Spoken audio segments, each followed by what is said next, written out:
Good morning students. మనం గత క్లాస్లో ఏం చెప్పుకున్నామంటే అండి, ప్రొజెక్షన్స్ ఆఫ్ సాలిడ్స్ యొక్క ఇంట్రడక్షన్ చెప్పుకున్నాము. సాలిడ్లు ఎన్ని రకాలు ఉన్నాయి, బేస్ ఆన్ హెచ్ అంటే ఏంటి, బేస్ ఆన్ విపి అంటే ఏంటి, యాక్సిస్ బేస్ రెండు పెర్పెండిక్యులర్ టు ఈచ్ అదర్ ఉంటాయని, ఒకదానికి ఒకటి పెర్పెండిక్యులర్ టు ఈచ్ అదర్ ఉంటుందని మనం ఆల్రెడీ గత క్లాస్లో చెప్పుకున్నాము. ఈ క్వశ్చన్ మనకు అర్థం కావాలంటే మీరు ముందు సెషన్ ఒకసారి చూడాలండి, చూసిన తర్వాత మీకు ఇది అర్థమవుతుంది. Okay, so first of all మనకి లాస్ట్ 10 yearsలో అడిగిన one of the most important question అనమాట అండి. ఏమడిగాడంటే అండి, draw the projections of A cone. దీనికి అడిగాడండి, కోన్ అడిగాడు. సో కోన్ అంటే మనకు ఆల్రెడీ తెలిసింది. సో కోన్ వచ్చేటప్పటికి ఏమవుతుందంటే అండి, అది వన్ ఆఫ్ ది పిరమిడ్ అనమాట, పిరమిడ్ ఫ్యామిలీకి సంబంధించిందే. మనకి బేస్ సర్కిల్ అయ్యండి, ఫ్రంట్ చూసినప్పుడు ట్రయాంగిల్ ఫేస్ కనబడుతుంది, దాన్ని మనం ఏమంటామంటే అండి కోన్ అంటాం. మీకు ఇక్కడ ఇంకొక క్లారిటీ ఇద్దాం అనుకుంటున్నాను. రెండు బేస్లు కూడా సర్కిల్ అయ్యి ఉందనుకోండి, రెండు బేస్లు కూడా సర్కిల్ అంటే దాన్ని సిలిండర్ అంటాము. ఒకటే బేస్ ఉండి ఆ ఒక్క బేస్ కూడా సర్కిల్ అంటే దాన్ని ఏమంటారంటే అండి కోన్ అంటాం అనమాట. ఓకే, దీనికి ఎగ్జాంపుల్స్ కూడా చాలా ఉన్నాయి. అయితే కోన్ ఇచ్చాడు, కోన్ యొక్క డయామీటర్, బాటమ్ ఇచ్చిన డయామీటర్ ఏదైతే ఉందో ఈ డయామీటర్ దొరికి 30 mm అంటే అండి, diameter 30 mm and axis 50 mm long. Axis వచ్చేటప్పటికి దీని హైట్ ఇచ్చాడండి 50 mm ఇచ్చాడు, ఇది 50 mm ఇచ్చాడండి. Resting on HP, cone resting on HP అంటే ఏంటో మీకు ఆల్రెడీ చెప్పాను. రెస్టింగ్ ఆన్ హెచ్పి అన్నప్పుడు నా హ్యాండ్ మీద పెట్టుకుంటాను. ఫర్ ఎగ్జాంపుల్ ఇదే కోన్ అనుకోండి, దీన్నే కోన్ అనుకుంటే రెస్టింగ్ ఆన్ హెచ్పి అన్నప్పుడు ఇదేంటి కండిషన్. మనకి ఫ్రంట్ చూసినప్పుడు ఏం కనబడుతుందండి, ట్రయాంగిల్ ఫేసెస్ కనబడుతున్నాయి. Triangle face vertical plane project అవుతాయి. టాప్ వ్యూ చూసినప్పుడు సర్కిల్ ప్రొజెక్ట్ అవుతుంది. ఆ సర్కిల్ అనేది ఎక్కడ మనం ప్రొజెక్ట్ చేసుకోవాలంటే అండి, దాన్ని హారిజెంటల్ ప్లేన్ మీద అంటే నా హ్యాండ్ మీద మనం ప్రొజెక్ట్ చేసుకుంటాం అనమాట. రెస్టింగ్ ఆన్ హెచ్పి అంటే ఆన్ ఏ పాయింట్, ఒక పాయింట్ మీద రెస్ట్ అయిందంట విత్ బేస్ సర్కిల్. తర్వాత axis making an angle of 45 degrees with HP. Axis దేంతో చేసిందంటే అండి హెచ్పితో చేసిందంట. ఎంతండి యాంగిల్ 45 degrees. ఎప్పుడైతే క్వశ్చన్లో మీరు జాగ్రత్తగా చూసుకోండి, క్వశ్చన్లో యాక్సిస్ ఇంక్లినేషన్ ఇచ్చాడంటే మనం ఏం చేయాలంటే ముందుగా 90 - θ చేసి, 90 - θ అంటే 90 - θ వాల్యూలో 45 వాడు ఏదైతే ఇచ్చాడో అది చేసుకోరండి. 30 ఇచ్చారనుకుంటే 30 వేసుకుంటాం, 60 ఇస్తే 60 వేస్తాము. ఏదైతే వాల్యూ వచ్చిందో వాల్యూ చేసుకోమాట. క్వశ్చన్లో కనుక ఎక్కడైనా యాక్సిస్ ఇంక్లినేషన్ ఇస్తే 90 - θ చేసుకోవాలి. అలా కాదు, క్వశ్చన్లో కనుక ఎడ్జ్ ఇంక్లినేషన్ ఇస్తే కనుక మనం ఏం చేయాలంటే ఎంత వాల్యూ ఇస్తే అంత వాల్యూ తీసుకోవాలన్నమాట. తర్వాత ఇంకొక నోట్ పాయింట్ కింద రాసి చూడండి, క్వశ్చన్లో దేనికైతే యాక్సిస్ ఇంక్లినేషన్ ఇచ్చాడో, ఇక్కడ హెచ్పికి ఇంక్లినేషన్ ఇచ్చాడు కాబట్టి మనకు ఆటోమేటిక్గా యాక్సిస్ని ఏం చేయాలంటే అండి హెచ్పికి పెర్పెండిక్యులర్గా చేసుకోవాలి. If axis is incline to HP or VP, హెచ్పికి కానీ విపికి కానీ ఇంక్లినేషన్ ఇచ్చాడు అనుకోండి, make it perpendicular to HP or VP. ఇక్కడ నాకు హెచ్పికి ఇంక్లినేషన్ ఇచ్చాడు కాబట్టి హెచ్పికి పెర్పెండిక్యులర్గా నేను మాట్లాడుకుంటాను అనమాట. క్వశ్చన్లో మనకి యాక్సిస్ ఇంక్లినేషన్ విత్ హెచ్పికి ఇచ్చాడు కాబట్టి హెచ్పికి పెర్పెండిక్యులర్గా ఉన్నట్టు. అంటే హెచ్పికి పెర్పెండిక్యులర్గా ఉన్నట్టు అంటే అర్థం ఏంటంటే అండి, యాక్సిస్ అనేది ఎలా ఉన్నట్టు అనమాట. Axis perpendicular to HP, perpendicular to VP అంటే ఇదండి కండిషన్. యాక్సిస్ అనేది మనకి పెర్పెండిక్యులర్ టు విపి అంటే కండిషన్. ఇది ఆల్రెడీ నేను లాస్ట్ క్లాస్లో చెప్పాను, యాక్సిస్ అనేది ఎలా వెళ్తుందో, ఎలా పాస్ అవుతూ వెళ్తుందో ఒకసారి ఆ క్లాస్ చూడండి. సో ఇదనమాట అండి కండిషన్. ఒక ఆటోమేటిక్గా హెచ్పికి పెర్పెండిక్యులర్ అయితే ప్యారలల్ టు విపి ఇచ్చాడు, దాని ప్రొజెక్షన్స్ మనకి డ్రా చేయమన్నాడండి. ఇప్పుడు మనము దీని ప్రొజెక్షన్స్ ఎలా డ్రా చేయాలో ఒకసారి మనం చూడగలిగినట్లయితే క్వశ్చన్లోకి వెళ్దామండి. మనకి ఏమి ఇచ్చాడంటే అండి కోన్ ఇచ్చాడు. ఫస్ట్ ఆఫ్ ఆల్ మనం ఏం చేయాలంటే అండి ఒక XY లైన్ తీసుకోవాలి. ఏం చేయాలండి, ఒక XY లైన్ తీసుకుంటాం. ఇది XY అనుకోండి. XY లైన్ తీసుకొని మనము చాలామందికి ఉన్న డౌట్ ఏంటంటే అండి, క్వశ్చన్ ఇప్పుడు పైనుంచి స్టార్ట్ చేయాలి, కింద నుంచి స్టార్ట్ చేయాలి. మనము దేన్ని బేస్ చేసుకుని చెప్పాలంటే అండి, యాక్సిస్ ఇంక్లినేషన్ దేనికి ఇచ్చాడు, హెచ్పికి ఇచ్చాడు. హెచ్పికి ఇచ్చినప్పుడు మనం ఏం చేయాలంటే హెచ్పికి పెర్పెండిక్యులర్గా చేసుకోవాలి. హెచ్పికి పెర్పెండిక్యులర్గా చేసుకున్నప్పుడు మనకి ఏమవుతుందంటే అండి, పెర్పెండిక్యులర్ టు హెచ్పి అంటే కండిషన్ ఇదండి. అంటే మనకి ఫ్రంట్ చూసినప్పుడు ఏం కనబడుతుంది, ట్రయాంగిల్ ఫేస్ కనబడుతుంది కాబట్టి ట్రయాంగిల్ ఫేస్ ఫ్రంట్ వ్యూలో డ్రా చేసుకుంటాము. టాప్ వ్యూలో కొద్దికి ఏమవుతుందంటే అండి సర్కిల్ అవుతుంది అనమాట. అంటే మనకి ట్రయాంగిల్ ఫేసెస్ ఉన్న చోట నుంచి కాకుండా ఏదైతే మనకి ఒరిజినల్ షేప్ కనబడుతుందో, ఏదైతే మనకి పాలిగాన్ కనబడుతుందో, కోన్ కాబట్టి సర్కిల్ ఎక్కడైతే కనబడుతుందో అక్కడ స్టార్ట్ చేసుకోవాలి. రెస్టింగ్ ఆన్ విపి అన్నప్పుడు పైనుంచి కిందకు వస్తాము, రెస్టింగ్ ఆన్ హెచ్పి అన్నప్పుడు కింద నుంచి మనం పైకి వెళ్తామండి. సో మనకి ఇప్పుడు డయామీటర్ ఇచ్చాడు కాబట్టి డయామీటర్ డ్రా చేసుకుంటామండి. డయామీటర్ ఎంత ఇచ్చాడండి, 30 mm ఇచ్చాడు. 30 mm ఇచ్చాడు కాబట్టి రేడియస్ 15 mm తీసుకుని మనం డయామీటర్ డ్రా చేసుకుంటామండి. రేడియస్ తీసుకుంటాము, డయామీటర్ ఇచ్చాడు కాబట్టి క్వశ్చన్లో ఒకసారి మనం కన్ఫ్యూజ్ చేస్తాడు, ఒక్కొక్కసారి డైరెక్ట్గా రేడియస్ ఇస్తాడు. డైరెక్ట్గా రేడియస్ ఇచ్చినప్పుడు ఎంత అయితే ఇచ్చాడో అంత తీసుకుంటాము. లేదు ఇక్కడ డయామీటర్ ఇచ్చాడు కాబట్టి మనం ఏం చేస్తామంటే అండి డయామీటర్లో సగం తీసుకుంటాం.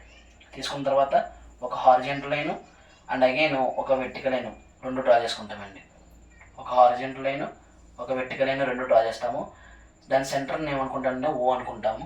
ఇప్పుడు ఏం చేస్తామంటే అండి 360 డిగ్రీస్ కాబట్టి 360 డిగ్రీస్ని 80 ఈక్వల్ పార్ట్స్ చేసుకుంటానండి. 360 డిగ్రీస్ని 80 ఈక్వల్ పార్ట్స్ చేస్తే ఈచ్ వన్ వస్తుంటే అండి 45 డిగ్రీస్. ప్రొట్రాక్టర్ ప్లేస్ చేసి 45 డిగ్రీస్ ఇటువైపు పెడతానండి. మళ్ళీ అగైన్ ప్రొట్రాక్టర్ ప్లేస్ చేసి 45 డిగ్రీస్ ఇటువైపు పెడతాను. ఈ రెండింటిని ఇప్పుడు ఏం చేస్తానంటే అండి జాయిన్ చేసుకుంటాను. జాయిన్ చేసుకున్న తర్వాత నేమింగ్ ఇచ్చుకుంటాను. ఇది మనకి పిరమిడ్ కాబట్టి ఒకటే బేస్ ఉంటుందండి. ఒకటే బేస్ ఉంటుంది కాబట్టి అయితే 1 2 3 4 ఇచ్చుకోవచ్చు, లేకపోతే ఏబీసీలు ఇచ్చుకోవచ్చు. 1 2 3 4 5 6 7 8 అని నేమింగ్ ఇచ్చుకున్నానండి టాప్ వ్యూలో. ఇప్పుడు ఏం చేస్తానంటే అండి ప్రొజెక్షన్స్ అన్నీ తీసుకెళ్ళిపోతాను. ఫస్ట్ ఏం చేస్తానంటే అండి ఓన్ ఏ పాయింట్ తీసుకెళ్తాను, నెక్స్ట్ 8th పాయింట్, తర్వాత 4th పాయింట్, తర్వాత 1 7, తర్వాత 5 3, తర్వాత 2 6 ఆల్మోస్ట్ మనం డ్రా చేసామండి. ఇప్పుడు హైట్ ఇచ్చాడు అనమాట. హైట్ ఎంత ఇచ్చాడంటే అండి 50 mm ఇచ్చాడు. ఇక్కడ నుంచి హైట్ మనం పెట్టుకుంటామండి 50 mm. ముందు బేస్ డార్క్ చేసుకుంటాము. బేస్ డార్క్ చేసుకున్న తర్వాత మనము ఇలా పెట్టామనుకోండి, ఫర్ ఎగ్జాంపుల్ ఇలా పెట్టాను. సో ఇలా పెట్టినప్పుడు మనకి కింద ఉన్న ఈ పాయింట్ ఈ పాయింట్ ఈ పాయింట్ ఈ పాయింట్ కనబడుతుంది, కానీ ఈ పాయింట్ ఎలాగైతే కనిపించదో కోన్కి కూడా అంతేనండి. మనకి 8th point, 1st point, 2nd point, 3rd point, 4th point కనబడుతుంది. కాబట్టి దీన్ని ఏం చేస్తామంటే అండి 8 1 2 3 4 అని రాసుకుంటాము. కనిపించిన పాయింట్లు ఏవైతే ఉన్నాయో 5 కనిపించదు కాబట్టి బ్రాకెట్లో పెట్టుకుంటాము, 6 కనిపించదు కాబట్టి బ్రాకెట్లో పెట్టుకుంటాము, 7 కనిపించదు కాబట్టి బ్రాకెట్లో పెట్టుకుంటామండి. పెట్టుకున్న తర్వాత హైట్ పెట్టేసుకున్నాము. హైట్ పెట్టేసుకున్న తర్వాత ఏం చేస్తామంటే సెంటర్ లైన్ డ్రా చేసేస్తాము. డ్రా చేసిన తర్వాత ఈ పాయింట్ నుంచి ఈ పాయింట్కి, ఈ పాయింట్ నుంచి ఈ పాయింట్కి జాయిన్ చేస్తామండి. ఆల్రెడీ 8th పాయింట్ తీసుకెళ్ళిపోయాను, 4th పాయింట్ తీసుకెళ్ళిపోయాను. ఇప్పుడు 1 7 కూడా తీసుకెళ్ళాలి కాబట్టి 1 7 కూడా తీసుకొస్తానండి. 3 5 తీసుకోవాలి కాబట్టి 3 5 తీసుకొచ్చాను. మరి ఆల్రెడీ సెంటర్ లైన్ పెట్టాం కాబట్టి ఇక్కడ 2ని 6ని కూడా రిప్రజెంట్ చేయాలి కాబట్టి ఆ డాటెడ్ మీద ఏమవుతుందంటే డార్క్ వచ్చేస్తుంది అనమాట. సో ఇలా వస్తుంది మనకి. ఇది ఏమవుతుందంటే అండి ఓ డాష్ అవుతుంది, ఇది ఏమవుతుందండి ఓ డాష్ అవుతుంది. ఇప్పుడు ఏమవుతుందంటే అండి మనం దీన్ని ఇలా డ్రా చేసుకుంటే మనకి 4 మార్క్స్ కానీ 5 మార్క్స్ కానీ పడతాయండి. ఇప్పుడు మనకి 10కి 10 పడాలంటే ఏం చేయాలంటే యాక్సిస్ ఇంక్లినేషన్ చేయాలండి. యాక్సిస్ ఇంక్లినేషన్ చేయాలంటే ఏదో ఒక పాయింట్ తీసుకుంటాము, ఏదో ఒక పాయింట్ ప్లేస్ చేసుకుని యాక్సిస్ ఇంక్లినేషన్ ఇచ్చినప్పుడు ఏం చెప్పారంటే 90 - θ చేసుకోవాలి. 90 - θ అంటే వాడు ఇచ్చిన వాల్యూ 45 డిగ్రీస్ చేస్తే మనకి 45 డిగ్రీస్ వచ్చిందనమాట. సో ప్రొట్రాక్టర్ ప్లేస్ చేసుకొని 45 డిగ్రీస్తో ఒక లైన్ డ్రా చేసుకుంటానండి. 45 డిగ్రీస్తో ఒక లైన్ డ్రా చేశాను. ఈ పాయింట్ ఏంటంటే అండి 4 పాయింట్.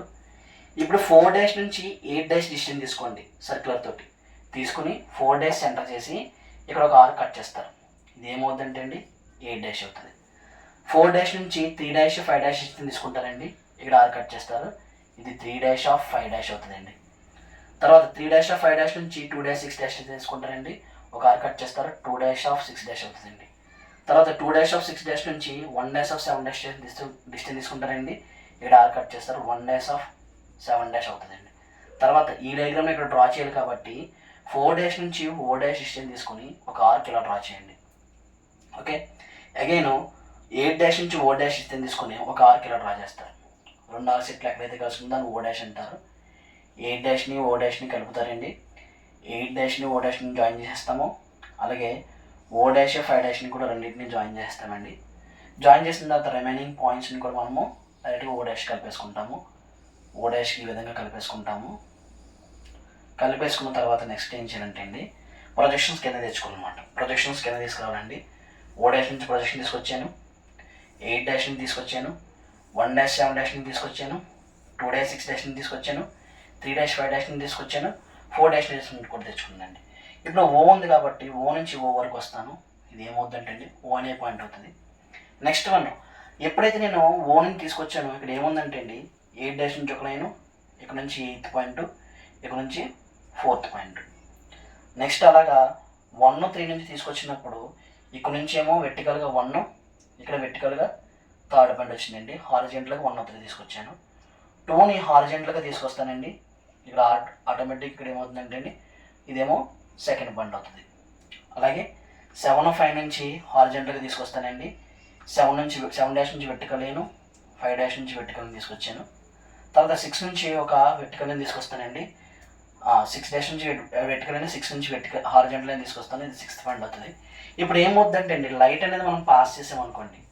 ఫర్ ఎగ్జాంపుల్ ఈ పెంటాగోనల్ షేప్ ఏదైతే ఉందో, పెంటాగోనల్ పిరమిడ్ ఉంది కదండి, లైట్ ఇలా పాస్ చేసినప్పుడు మనకి పైన ఉన్న ఈ పాయింటే కనబడుతుంది, కానీ ఈ పాయింట్ కింద ఈ పాయింట్ కనిపించట్లేదు. అగైన్ ఈ పాయింట్ కింద ఈ పాయింట్ కూడా కనిపించదు. కాబట్టి మనం ఏం చేస్తామంటే అండి, ఈ కింద ఉన్న ఈ 2 పాయింట్లు కాడ మనం డాట్ లైన్స్ పెట్టుకుంటాం. అలాగే కోన్లో కూడా మనకు కనిపించేది ఏంటంటే 8 డాష్ కనబడుతుంది, 1 డాష్ కనబడుతుంది, 7 డాష్, 2 డాష్, 6 డాష్ కనబడుతుంది. కానీ సెంటర్ లైన్కి యువతలనే కనిపించండి. అవతలనే కనిపించేటట్టు వాటిని ఏం చేస్తామంటే మనము డాట్ లైన్స్ పెట్టుకుంటాం అనమాట. సో మనకు కనిపించేది ఏంటంటే అండి, ఇవి మాత్రమే కనబడతాయి. సో కాబట్టి ఇవిని డార్క్ చేసుకుంటాము. మిగిలినంతటిని కూడా ఏం చేస్తామంటే అండి, డాట్ లైన్స్ పెడతాం. 6 నుంచి ఓన్ కలుపుతాము. అలాగే 2 నుంచి కూడా ఓన్ని జాయిన్ చేసుకుంటాం. సో ఫైనల్గా మనం ఏం చేస్తామంటే అండి, డైమెన్షనింగ్ ఇచ్చేసుకుంటాము. డైమెన్షనింగ్ వచ్చేటప్పటికి ఏంటంటే అండి, మనకి హైట్ ఇచ్చాడు. హైట్ వచ్చేటప్పటికి ఎంత వచ్చిందంటే అండి 50 mm వచ్చింది. తర్వాత డయామీటర్ ఇచ్చాడండి. డయామీటర్ వచ్చేటప్పటికి డయా ఎంత అంటే అండి, డయా 30 mm. అండ్ తర్వాత యాక్సిస్ ఇంక్లినేషన్ ఇచ్చాడండి. మనం ఎడ్జ్ ఇంక్లినేషన్ పెట్టకూడదు. యాక్సిస్ ఇంక్లినేషన్ ఎంత ఇచ్చాడంటే అండి 45 degrees ఇచ్చాడు. ఎప్పుడైతే మనము ఎడ్జ్ని రొటేషన్ చేస్తామో ఆటోమేటిక్గా అక్కడ మనకి యాక్సిస్ అనేది కూడా రొటేషన్ జరుగుతుందండి. సో ఈ విధంగా మనం డ్రా చేసుకుంటే మనకి మంచి మార్క్స్ అనేవి పడతాయండి. Thank you for watching.